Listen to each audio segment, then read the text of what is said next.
Segunda parte de Gladys en Éxitos. Igual seguimos transmitiendo para Caracas, para Puerto Ordaz, Maracay, Maracaibo, Mérida, Acarigua, Araure, El Tigre, Táchira, Puerto La Cruz, El Vigía, Margarita, Valencia, Cabimas, Valera, Barquisimeto a través del Circuito Éxitos.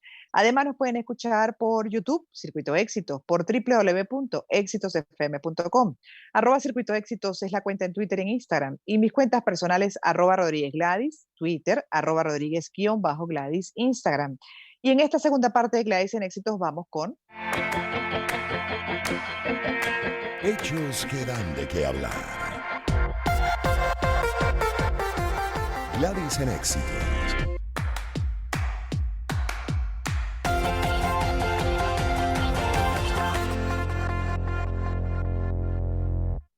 Y seguimos revisando ese hecho que da de qué hablar en cuanto a las decisiones, las últimas del Tribunal Supremo de Justicia, una de ellas sobre la designación de la directiva del Consejo Nacional Electoral, pero también sobre los partidos políticos, específicamente Acción Democrática y ahora Primero Justicia.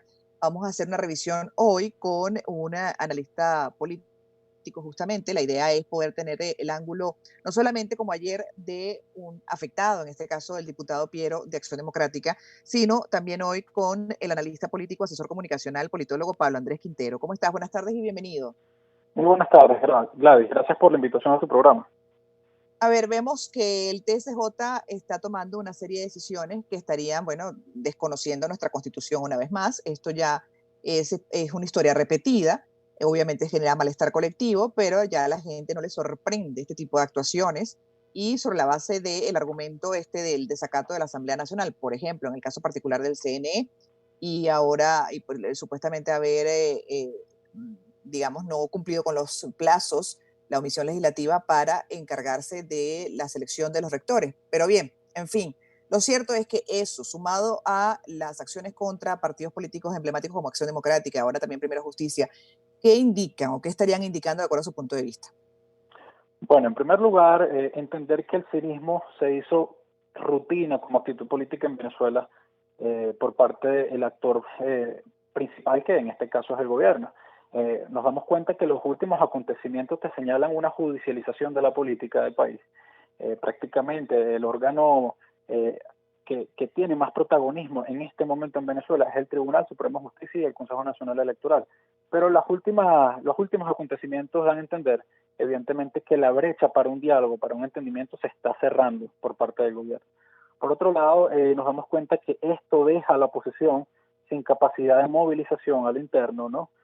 Más allá de eso, nos damos cuenta que el gobierno lo que busca es frenar que se dé el escenario de una elección transparente, una elección con condiciones o con unas condiciones mínimas, y por otro lado no se resuelve el problema del venezolano, un problema que afecta el problema diario, el cotidiano, que es el agua, la luz, el gas, el problema de que vive la ciudadanía realmente no tiene solución en este conflicto. Nos hemos dado cuenta que las decisiones en Venezuela ya son de carácter político, ya no son jurídicas. El debate constitucional, el debate de la Constitución, del derecho, prácticamente en este momento está rezagado.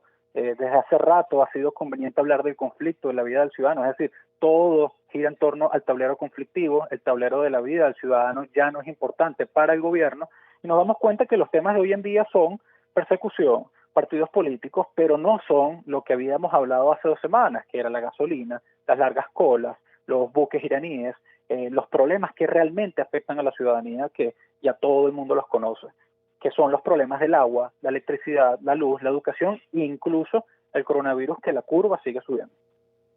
Entonces, ¿coincides con el punto de vista de algunos que dicen que esto básicamente lo que estaría buscando es desviar la atención? Sin duda alguna. Por un lado, es parte de un fenómeno político común de todo este tipo de gobiernos autoritarios, y es precisamente diseñar una oposición que de alguna forma le solucione los conflictos políticos a la cúpula gobernante y no a los ciudadanos. Pero lo más importante de todo esto, Gladys, es entender que la naturaleza de este gobierno no va a cambiar por nada ni por nadie. Es un gobierno que gobierna mejor dentro del caos, es un gobierno que mide consecuencias, es un gobierno que adelanta escenarios y que de alguna forma entendió que es mejor gobernar por la fuerza que por la vía del consenso. Wow.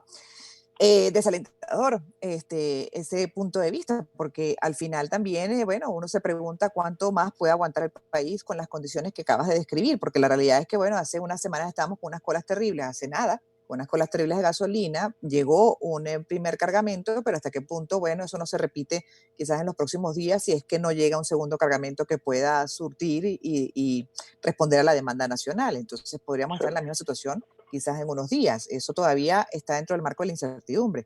Pero igual son problemas que están ahí, que son cotidianos, que tienen a la gente agobiada. Entonces uno se pregunta, bueno, si esa va a ser la postura del régimen de Maduro para los próximos meses, entonces, ¿qué le depara al país? ¿En qué condiciones vamos a estar, vamos a vivir? Sí, es muy desagradable decirlo como ciudadano, como venezolano, es muy incómodo decir que vamos a estar peor, pero el cambio es a peor, no es para mejor. Lamentablemente los venezolanos hoy en día, si tú le preguntas al ciudadano de a pie cómo se siente, qué espera de la oposición, qué espera del gobierno, realmente no tiene nada positivo que responder y eso lo observamos en una panadería, en un supermercado, en una estación de gasolina, en cualquier parte. Pero más allá de esto, Gladys, hay que entender la naturaleza del gobierno desde un punto de vista del poder. Quien controla realmente el ejército, quien controla realmente lo que sucede en Venezuela es el gobierno. El monopolio legítimo de la fuerza la tiene el gobierno. Estamos en presencia de una política jovesiana de conflicto donde realmente aquí lo único que importa es el poder. Pareciera que lo único que importa es la permanencia del poder. No importa si una persona en el estado Miranda no come, no importa si se va la luz por 20 días en el estado Táchira, lo que importa en este momento es el poder. Y nos hemos dado cuenta por las últimas actuaciones del gobierno. Ahora, por otro Pero lado, eso también, ajá, cuando decía, por otro lado, para que termines la idea, te hago la pregunta con relación a las consecuencias que dice que siempre están midiendo. sí, por otro lado, la expectativa de cambio solo llega a un 19% según algunas encuestas de la población. Es decir, la gente no asimila el cambio, no lo ve, más allá de las propuestas por parte de la oposición, las propuestas del año pasado, los comentarios que se hacen en las redes sociales hoy en día, la gente no lo percibe como una posibilidad de cambio. Ok, pero entonces estamos también en esta situación, por lo menos en el caso de la gasolina, porque bueno, lamentablemente durante los últimos 20 años, por las políticas públicas asumidas por el régimen anterior y estamos en una situación de vulnerabilidad total, es decir, buena parte de lo que se consume, lo que se necesita en Venezuela se importa.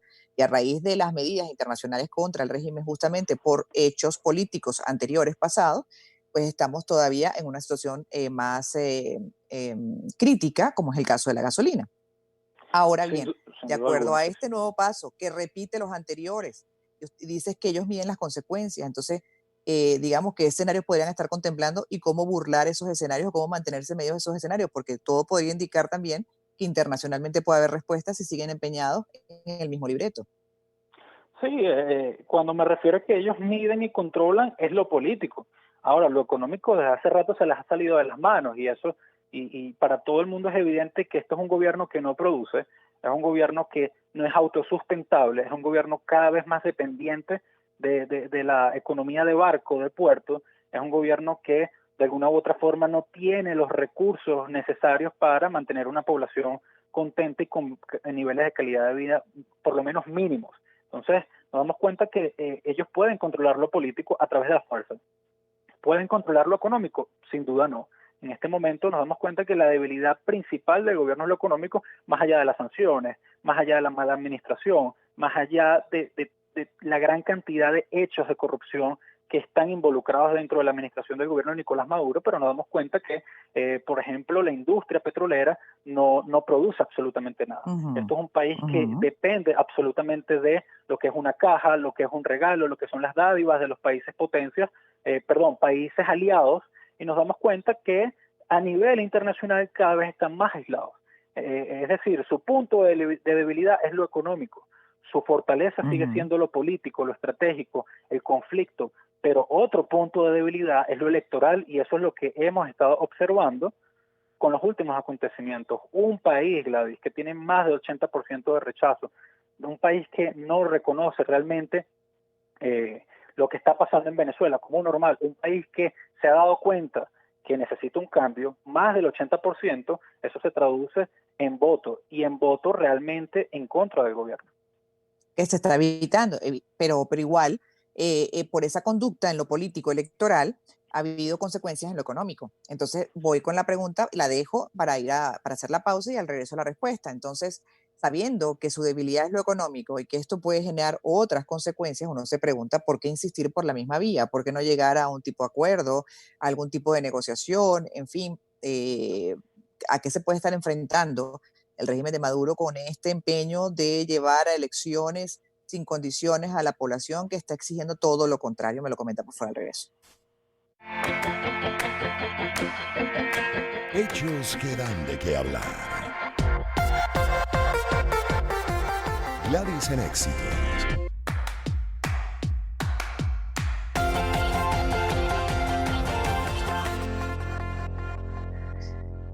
Segunda parte de conversación con Pablo Andrés Quintero, politólogo, analista político y asesor comunicacional, tratando de entender esta jugada política del régimen de Maduro a través del TSJ, específicamente con la designación de la directiva del CNE y también con las acciones en contra de partidos como Acción Democrática y como Primero Justicia. Hablabas de la debilidad económica, pero la fortaleza en el plano político. Sí, está muy bien. Siguen con el mismo libreto, al final, bueno, hay un control absoluto, etcétera, la gente se va frustrando, por supuesto, y siente que cada día tiene menos capacidad de acción. Y de hecho, mucha gente considera que no se puede participar en unas elecciones, sean parlamentarias o sean presidenciales, por supuesto, con esta directiva designada y, en fin, con lo que ya conocemos como obstáculos y problemas para la confiabilidad de ese voto y ese resultado. Entonces le pregunto, ¿por qué empeñarse por el mismo camino si sabe que eso puede traer resultados en el terreno económico con una comunidad internacional que sigue vigilando, que sigue ahí, que sigue viendo, que sigue advirtiendo, que sigue pidiendo, exigiendo elecciones transparentes, libres? Sí, en el momento en que el gobierno se salga del conflicto político, se salga de la culpabilidad, se salga de la confrontación, en ese momento el gobierno se convierte en un actor débil, precisamente porque no cuenta con un respaldo institucional, como tú muy bien lo dices, a nivel internacional, no cuenta con una palabra diríamos, transparente hacia la ciudadanía. Las bases políticas del gobierno también están desconectadas con la cúpula que gobierna hoy en día. Es decir, el gobierno le conviene muchísimo más la política de aplastar, del aplaneamiento, la política de la confrontación, precisamente porque capitaliza más dentro de su sector político radical. Pero por otro lado, el costo político es alto porque nos damos cuenta que pierde legitimidad a nivel internacional, pierde aliados comerciales, genera más ingobernabilidad a lo interno y lamentablemente los ciudadanos tienen un tope y un límite, sea chavista, no sea chavista, es decir, el chavismo también está cansado de lo que está pasando hoy en día. La gente se pregunta, no solamente de la oposición, sino del chavismo, ¿hasta cuándo los venezolanos van a estar hablando todo el día de un conflicto político y no se le da solución a lo económico, que es lo más importante? No se le da solución al agua, a la luz, a cosas tan elementales y básicas, por ejemplo, como es el caso de el Internet en Venezuela o los medios de comunicación. Es decir, lo que estamos viviendo hoy en día es producto de un cataclismo político y una debacle. Entonces, el gobierno prácticamente le huye a volver a la normalidad, a volver al diálogo, también por otra razón importante, Gladys, y hay que decirlo, y es que la oposición se vio en la necesidad de elevar bastante el costo político a través de sanciones, a través de muchísimas amenazas, y hoy en día el gobierno tiene miedo precisamente y no confía en ese actor para que le brinde garantías para un diálogo transparente más adelante.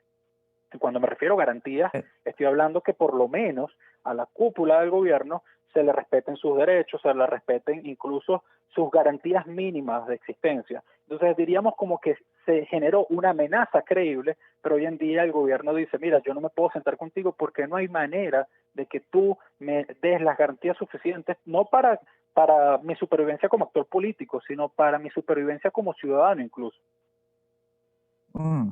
Ahora, ¿cómo interpreta usted la actuación, por ejemplo, de Bernabé Gutiérrez? Ayer hablábamos con el diputado Piero, él argumentaba algunas cosas, pero, en fin, es un personaje que hizo vida durante décadas en Acción Democrática y además de persona cercana a Henry Ramos Ayub.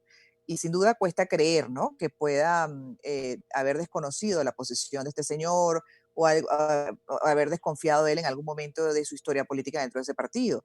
Ahora lo vemos actuar de esta manera, se está creando, bueno, lo mismo que pasó con Copey, en fin, y ahora va a pasar con la justicia, pero igual recordaba él algo importante, que ese es un partido que estaba inhabilitado, el uso de la tarjeta, etcétera. Entonces, bueno, que seguirán trabajando dentro de esa coalición en la que vienen trabajando, esa supuesta unidad para buscar el cambio. ¿Cómo lo ve usted?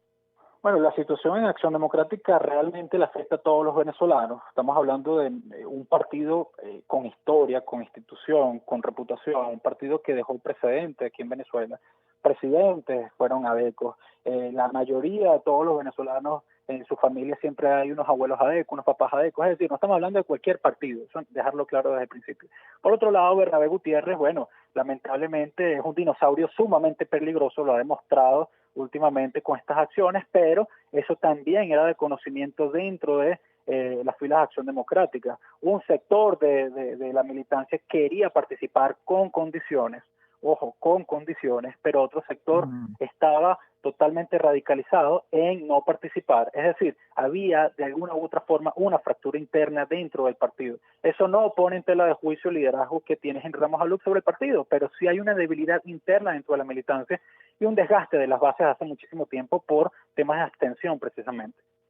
Esa situación de Acción Democrática también, ojo, yo no soy militante del partido, pero es un análisis que podemos hacer desde lo externo.